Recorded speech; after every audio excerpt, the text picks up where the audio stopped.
सभी को हर हर महादेव। श्री शिवाय नमस्तुभ्यम। नमस्कार, स्वागत है आपका हमारे इस चैनल सत्य सनातन ज्ञान में। आइए आज हम जानते हैं मातृनवमी कब है। पितृपक्ष की नवमी तिथि का विशेष महत्व माना जाता है। इस दिन उन लोगों का श्राद्ध किया जाता है जिनकी मृत्यु किसी भी महीने की नवमी तिथि को हुई हो। इसके अलावा ये तिथि माता का श्राद्ध करने के लिए भी उपयुक्त मानी जाती है। यही कारण है कि इस तिथि को मातृनवमी के नाम से भी जाना जाता है। कहते हैं इस तिथि पर श्राद्ध करने से परिवार की मृतक महिला सदस्यों की आत्मा को शांति मिलती है। हिंदू पंचांग के अनुसार इस साल मातृनवमी का श्राद्ध 15 सितंबर 2025 दिन सोमवार को किया जाएगा।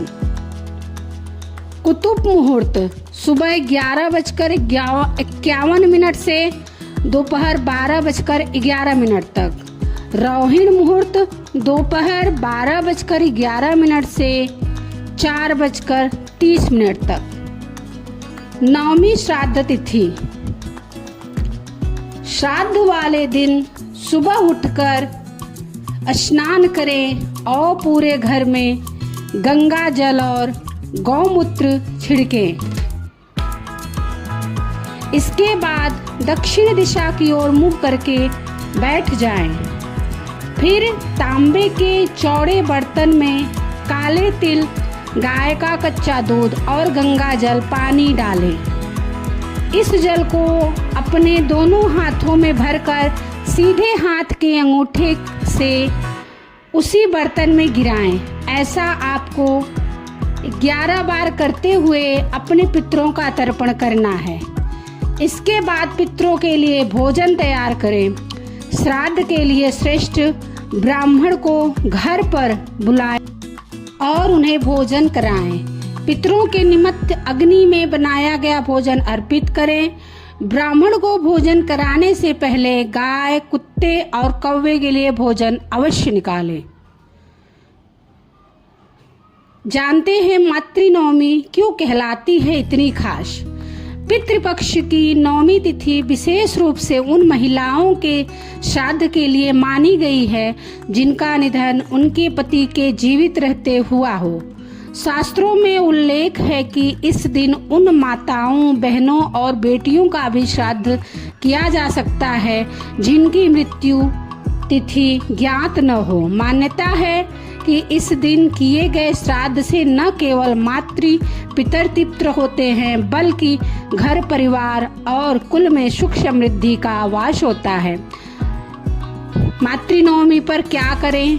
मातृनवमी के दिन श्राद्ध के साथ साथ दान पुण्य करना अत्यंत आवश्यक माना गया है। परंपरा है कि इस दिन सुहागिन स्त्रियों को सुहाग का सामान जैसे चूड़ियां, बिंदी, सिंदूर या वस्त्र भेंट करना शुभ माना जाता है।